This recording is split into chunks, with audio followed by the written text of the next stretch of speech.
A very good morning to you, my dear students. How are you all? I hope you all are taking a good care of yourself and your studies. Today I am going to explain you the word meanings and short answered questions and long answered questions of My Childhood by APJ Abdul Kalam. And to start with, I am going to explain you the words and meanings. So first is erstwhile, that is former.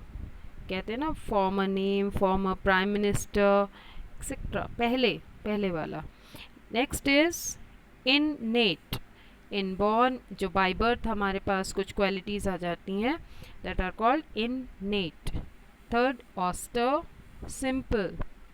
Fourth princely sum is generous amount, means एक अच्छी खासी धनराशि या रकम को हम कहते हैं princely sum. Now downcast, sad, दुखी, परेशान. And sixth is conviction, strong belief, किसी चीज़ में बहुत ज़्यादा यकीन रखना is called conviction. Segregation is separation, अलग करना, अलगाव is called segregation. And eighth imminent, about to happen in future, जो बहुत नज़दीकी भविष्य में होने वाली कोई चीज़ है, that is called imminent. Ancestral of forefather, जो हमारे पूर्वजों का होता है, चाहे वो उनकी प्रॉपर्टी हो या कुछ भी, that is called ancestral. Next is Orthodox, having traditional belief, जो रूढ़िवादी लोग होते हैं उनको ऑर्थोडॉक्स कहा जाता है, या जो अपनी परंपराओं को बहुत ज़्यादा फॉलो करते हैं, those are called orthodox. Inherited, got from parents, जो हमें हमारे पेरेंट्स से मिलती हैं, चाहे वो क्वालिटीज़ हों या कुछ भी, दैट इज़ कॉल्ड इनहेरिटेड, चाहे वो प्रॉपर्टी भी हो सकती है. अपोलोजाइज, टू फील सॉरी, माफ़ी मांग लेना. नेक्स्ट इज़ कन्फ्रंटेड, फेस्ड, किसी चीज़ का सामना करना.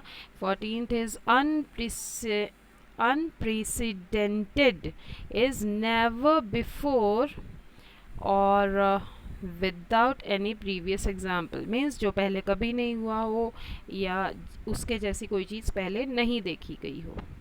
Clear? Now come to question and answer, short answered questions. And the first one is, where was Abdul Kalam's house? Abdul Kalam का घर कहाँ था? तो answer is Abdul Kalam's house was on the mosque street in Rameswaram, Tamil Nadu. उनका घर तमिलनाडु के रामेश्वरम शहर के मॉस्क स्ट्रीट में था. Clear? Second, what do you think Dinamani is the name of? Dinamani किसका नाम था? क्या लगता है आपको? और give a reason for your answer. Give a reason for your answer. इसके लिए एक रीज़न, कारण भी दीजिए आप कि क्यों लगा आपको ऐसा. तो answer is Dinamani was the name of a Tamil newspaper. ये एक तमिल न्यूज़पेपर था और ये इसलिए लगा, we know it because the writer mention the headlines in Dinamani. तो न्यूज़पेपर में हेडलाइंस आती हैं, इसलिए हमें ऐसा लगा. Okay, third is, who were Abdul Kalam से स्कूल फ्रेंड्स. उनके स्कूल के फ्रेंड्स कौन कौन थे, या जब वो स्कूल में थे तो उनके कौन से फ्रेंड्स थे. और what did they letter become, और बाद में वो क्या बन गए. तो आंसर है रामानंदा शास्त्री, अरविंदन एंड शिवा प्रकाशन. यहाँ पर आप देखिए एच इज़ मिसिंग, तो वो श को स बोलते हैं, दैट इज़ वाई. ओके, तो ये तीनों के नाम हो गए, वर अब्दुल कलाम से स्कूल फ्रेंड्स, और ये एक आंसर हो गया. Next is later Ramananda took over the priesthood of Rameswaram temple. ठीक है, कि वो बाद में क्या बन गए, वो रामेश्वरम टेम्पल के पुजारी बन गए फ्रॉम हिज फादर, क्योंकि पहले उनके फादर थे प्रीस्ट और बाद में वो बन गए. ओके, इसके बाद Aravindan went into transport business, वो ट्रांसपोर्ट बिजनेस में चले गए. और शिवा प्रकाशन became a catering contractor for the southern railways. Catering contractor means खाने पीने के सामान की सप्लाई करने लगे. Okay, now next fourth, how did Abdul Kalam earn his first wages, उन्होंने अपनी पहली कमाई कैसे की? Abdul Kalam's cousin Shamsuddin, it is SAMSUDDIN, Samsuddin distributed newspapers in Rameswaram, वो उनके कज़िन थे शमसुद्दीन जो रामेश्वरम में न्यूज़पेपर्स बांटा करते थे, सप्लाई करते थे. तो Shamsuddin needed a helping hand to catch the bundles from train, जैसा मैंने बताया था कि वहाँ पर ट्रेन का हॉल्ट बंद हो गया था रामेश्वरम में, तो वो कहीं पर भी बंडल्स को फेंक दिया करते थे, इसलिए उनको एक मदद, हेल्पिंग हैंड मीन्स मदद करने वाला चाहिए था जो ट्रेन से बंडल्स को जहाँ भी ट्रेन फेंके वहाँ से उठा लाए. और Abdul Kalam accepted the job and दस ही अर्न हिज फर्स्ट वेजेस, और उन्होंने ये जॉब एक्सेप्ट कर ली, वो ले आया करते थे, तो उस तरीके से उनको थोड़े पैसे मिल जाते थे. Next question, had he earned any money before that, क्या उससे पहले उन्होंने कुछ पैसे कमाए थे? इन वॉट वे, अगर कमाए थे तो किस तरीके से? तो answer you know that he had earned money before that when the world war broke out, जब वर्ल्ड वॉर शुरू हुई थी तब उस वक्त उन्होंने कुछ पैसे कमाए थे. कैसे? Suddenly the demand of tamarind seeds increased, अचानक से टैमरिड सीड्स यानी कि इमली के बीजों की डिमांड बढ़ गई थी. Don't know why. Abdul Kalam collected the seeds and sold them on a provision store for 1 आना. 1 आना मीन्स एक पैसे के लिए. तो अब्दुल कलाम उन बीजों को कलेक्ट करते थे और उनको एक प्रोविजन स्टोर या किराना शॉप जिसको हम बोलते हैं लोकल लैंग्वेज में, उस पर बेचाते थे और उनको एक पैसा, एक आना मिलता था. Next 6, how does the author describe his father, उन्होंने अपने फादर के बारे में क्या बताया? हिज मदर, उन्होंने मदर के बारे में क्या बताया? और हिमसेल्फ, उन्होंने अपने बारे में क्या बताया? फर्स्ट हिज फादर, इनके बारे में बात कर लेते हैं. First is the author says that his father had not much formal education. उन्होंने बताया अब्दुल कलाम ने कि उनके फादर ने बहुत ज़्यादा फॉर्मल एजुकेशन में स्कूल जा कर के जो पढ़ाई करते हैं, लिखना सीखते हैं, वो नहीं किया था. But he had a great wisdom, वो बुद्धिमान थे, and true generosity of spirit, और वो बहुत ज़्यादा उदार, बड़े दिल वाले थे. नेक्स्ट इज हिज मदर, अब वो अपनी मदर के बारे में क्या बता रहे हैं? His mother was an ideal helpmate of his father, वो उनके फादर की एक बिल्कुल आदर्श साथी थी और उनकी मदद करने वाली थी. वो जो भी कुछ करना चाहते थे वो उस काम में उनकी मदद करती थी. She was a kind lady, वो बहुत दयालु लेडी थी, और हु फेड मैनी पीपल, जो रोज़ बहुत सारे लोगों को खाना खिलाती थी. फेड. नाउ हिमसेल्फ, अपने बारे में बताया. The author himself was a short boy, means उनकी लंबाई कम थी. विद अनडिस्टिंग्विश्ड लुक्स, जो बहुत ज़्यादा अनडिस्टिंग्विश्ड मीन्स बहुत ज़्यादा दिखने में अलग नहीं थे या दिखने में बहुत ज़्यादा अच्छे नहीं थे, ऐसा वो मानते थे. He had a secure childhood, और उन्होंने एक चीज़ और बताई कि उनका जो बचपन था वो बहुत ज़्यादा सिक्योर्ड था, सेफ था. Now 7th question, what characteristics does he says he inherited from his parents? तो कौन सी कैरेक्टरिस्टिक्स थी ऐसी, कौन सी क्वालिटीज़ थी ऐसी जो उन्होंने बताया कि उन्हें उनके पेरेंट्स से इनहेरिटेड हुई थी या मिली थी? तो क्या क्या थी? अब्दुल कलाम इनहेरिटेड ऑनेस्टी, ईमानदारी, सेल्फ डिसिप्लिन, आपको पता है self discipline, from his father, उन्हें ये दोनों क्वालिटीज़ मिली अपने फादर से. और फेथ इन गुडनेस, अच्छाई पर यकीन, और डीप काइंडनेस, दयालुता, ये उन्हें उनकी मदर से मिली. ठीक है. नेक्स्ट, अब ये हो गए हमारे शॉर्ट आंसर्ड क्वेश्चन. अब हम बात कर लेते हैं लॉन्ग आंसर्ड क्वेश्चन की. तो लॉन्ग आंसर है, on the whole the small society of Rameswaram was very rigid in terms of the segregation of different social group, says the author. अब ये जो एक स्टेटमेंट लिया गया है हमारी चैप्टर से, तो उसका एक पहला क्वेश्चन बनता है कि विच सोशल ग्रुप्स, किस तरीके के कौन से सोशल ग्रुप्स के बारे में ऑथर ने बात की है, और were these groups easily identifiable, और क्या इन ग्रुप्स को आसानी से पहचाना जा सकता था। The different social groups can be identified by the way people dressed, बहुत आसानी से किस तरीके से पहचान सकते थे, जिस तरीके के लोग कपड़े पहनते थे। तो अलग अलग सोशल ग्रुप्स को पहचान सकते थे। For example, Abdul Kalam was identified as a Muslim boy by the cap he wore, जो उन्होंने सर पर अपने कैप पहनी हुई थी उसकी वजह से उनको पहचाना गया था कि ये एक मुस्लिम बच्चा है। और Ramananda Shastri was identified as a Hindu boy by the sacred thread he wore, और रामानंदा शास्त्री को हिंदू बच्चे के रूप में पहचान लिया गया कि उन्होंने गले में एक जनेऊ पहना हुआ था। सेक्रेड मीन्स पवित्र, पवित्र धागा। Next, were they aware only of their differences or did they also naturally share friendships and experiences?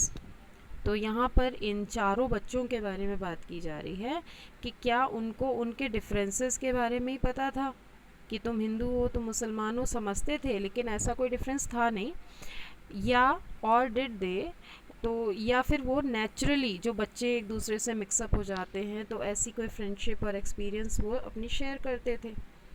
तो डेफिनेटली डिफरेंसेस को वो जानते थे लेकिन मानते नहीं थे और उनमें फ्रेंडशिप थी। आंसर है, Abdul Kalam and his friends belonged to different social groups. मालूम है हमें, एक हिंदू फैमिली से थे और वो बाकी तीन एक मुस्लिम फैमिली से, बाकी तीन हिंदू फैमिलीज से थे। देयर फ्रेंडशिप वॉज नेचुरल थी, जैसे बच्चे कर लेते हैं बिना किसी लालच के और बिना किसी स्वार्थ के, तो वो नेचुरल थी। दे शेयर्ड कॉमन एक्सपीरियंसेस, एक जैसे एक्सपीरियंसेस होते थे। दे प्लेड टुगेदर, एक साथ खेलते थे।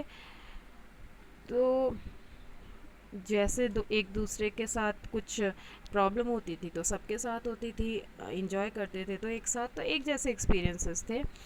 और Abdul Kalam's grandmother used to tell stories from Ramayana means जब रात को बच्चे सोते हैं तो उनको कहानियाँ सुनाई जाती थी, तो उनकी ग्रैंड मदर और मदर जो थी वो उनको प्रॉफिट की भी कहानियाँ सुनाती थी और रामायण से भी कहानियाँ सुनाती थी। और during the annual Shri Sita Ram Kalyanam ceremony means marriage ceremony होती थी भगवान राम और सीता जी की, तो उसमें क्या होता था, इनकी फैमिली बोट्स अरेंज करती थी, नाव, मूर्तियों को मंदिर से और मैरिज साइट तक पहुंचाने के लिए नाव इनकी मुस्लिम फैमिली अरेंज करती थी। Thus there was no difference between Hindus and Muslims in Rameswaram. तो इस तरीके से इनके अकॉर्डिंग हिंदू और मुस्लिम्स में कोई फ़र्क नहीं था रामेश्वरम के अंदर। Now next question, C. The author speaks both of people who were very aware of the differences among them and those who tried to bridge the differences. Can you identify such people in the text? तो यहाँ पर हमें बताया गया कि उन्होंने दो तरह के लोगों की बात की है। एक वो जो बहुत ज़्यादा अवेयर थे कि भेदभाव के बारे में उनको बहुत पता था कि हिंदू हैं मुसलमान हैं, और एक वो जिन्होंने कोशिश की, ट्राई किया टू ब्रिज द डिफरेंसेस, कि वो गैप फिल अप करने के लिए। तो क्या आप ऐसे लोगों को पहचान सकते हो इस टेक्स्ट में? Okay then answer is the author says that there were people who were aware of the differences and who tried to poison the communal harmony. Author ने बताया कि भाई वहाँ पर ऐसे लोग भी थे जो जो बहुत ज़्यादा डिफरेंसेस को मानते थे और लोगों के बीच में कम्युनल हार्मोनी, हिंदू मुस्लिम एकता को लेकर के उसमें डिफरेंसेस पैदा करने की कोशिश करते थे, या कहें कि जहर पैदा करने की कोशिश करते थे। तो ऐसा कौन था? A teacher could not stomach a Hindu boy sitting with a Muslim boy. ऐसे उनके एक टीचर थे जो जो इस चीज़ को बर्दाश्त नहीं कर पाए, टॉलरेट नहीं कर पाए कि एक हिंदू बच्चा, एक हिंदू लड़का एक मुस्लिम लड़के के साथ बैठा हुआ है। ठीक है, एक तो ये थे जो अलग करना चाहते थे, और दूसरे कौन थे? On the other hand the science teacher, उनके साइंस टीचर थे जो अब्दुल कलाम को took Abdul Kalam to his house and ate with him, जो अब्दुल कलाम को अपने घर ले गए, ब्राह्मण होते हुए भी एक मुस्लिम बच्चे को, और उसके साथ खाना खाया।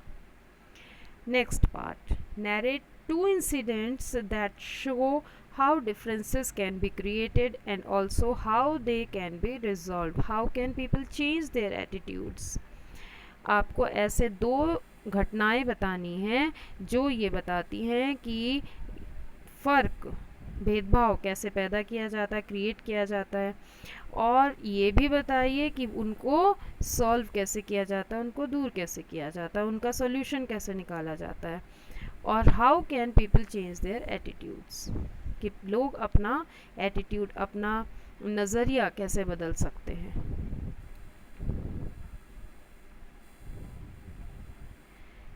And the answer is there are two incidents that show how differences can be created and how can be they resolved. यहाँ पर दो इंसिडेंट्स हैं जिससे हमें पता लग जाएगा ये।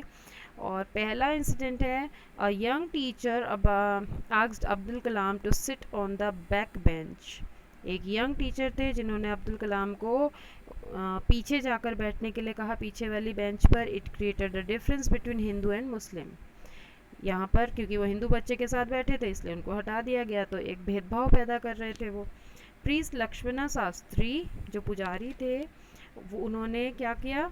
Toll the teacher not to spread poison of social inequality and communal intolerance, कि सामाजिक जो भेदभाव होता है वो ना हो, और कम्युनल इंटॉलरेंस मीन्स धार्मिक असहिष्णुता, मीन्स एक दूसरे के धर्म को हम टॉलरेट ही ना करें, बस हम जो भी हैं वो हम अच्छे हैं। तो ऐसी कोई चीज़ बच्चों के, इनोसेंट भोले बच्चों के माइंड में वो पैदा ना करें, इसके बारे में उनको लक्ष्मणा शास्त्री ने कहा। ठीक है, now another incident. In another incident the science teacher took Abdul Kalam to his house. दूसरी घटना में क्या हुआ? साइंस टीचर जो वो भी हिंदू थे, वो अब्दुल कलाम को अपने घर लेकर गए एंड एट विद हिम, उनके साथ खाना खाया इन द किचन, अपनी किचन में। The teacher's wife refuse to serve Abdul Kalam in her pure kitchen, और उनकी जो वाइफ थी उन्होंने एक मुस्लिम बच्चे को, अब्दुल कलाम को, अपनी शुद्ध किचन में खाना परोसने से मना कर दिया। The science teacher served him with his own hands. तो साइंस टीचर ने उनको अपने हाथों से खाना परोसा। और the teacher invited Abdul Kalam again for dinner. उन्होंने दोबारा उनको खाने के लिए बुलाया। This time the attitude of his wife had changed. और इस बार जब वो गए दोबारा तो उनकी वाइफ का, टीचर की वाइफ का एटीट्यूड टोटली चेंज था। In this way differences can be resolved. Okay. And next is, why did Abdul Kalam want to leave Rameshwaram? Abdul Kalam Rameswaram क्यों छोड़ना चाहते थे? Answer, Abdul Kalam wanted to leave Rameswaram for his studies। अपनी पढ़ाई के लिए, आगे की पढ़ाई के लिए रामेश्वरम छोड़ना चाहते थे। He asked his father's permission। उन्होंने अपने फादर से परमिशन मांगी। और Kalam's mother was not ready for it. उनकी मदर उनको नहीं जाने देना चाहती थी। She did not want to part with his son. Part means अलग होना, वो अपने बेटे से अलग नहीं होना चाहती थी। Next, what did his father से टू दिस? उनके फादर ने इस बारे में क्या कहा? Abdul Kalam's father was an intelligent man, वो काफ़ी बुद्धिमान व्यक्ति थे. दो he was not much educated, वो बहुत ज़्यादा पढ़े लिखे नहीं थे, फिर भी वो बहुत इंटेलिजेंट थे. He know that children had to leave home for a better career, उन्हें पता था कि बच्चों को आगे बढ़ने के लिए, अपना अच्छा करियर बनाने के लिए घर से दूर जाना ही पड़ता है. So he gave his permission gladly, उन्होंने खुशी खुशी अपनी परमिशन दे दी. और he spoke philosophically that a seagull flies far off in search of food, कि सीगल जैसा बर्ड वो अपना खाना ढूंढने के लिए बहुत दूर तक उड़ता है और उसको कहीं कोई ठिकाना भी नहीं मिलता, लेकिन फिर भी वो अपनी उड़ान जारी रखता है. And this last one, why do you think his words what do you think his words mean? आपको क्या लगता है कि उनके शब्दों का क्या मतलब था? Why do you think he spoke those words? उन्होंने ऐसा क्यों कहा? He told Kalam's mother that parents only give birth to their children. उन्होंने अपनी वाइफ को, कलाम की मदर को ये समझाना चाहा कि पेरेंट्स अपने बच्चों को सिर्फ जन्म दे सकते हैं. They can only love them. उन्हें जन्म दे करके उन्हें प्यार कर सकते हैं.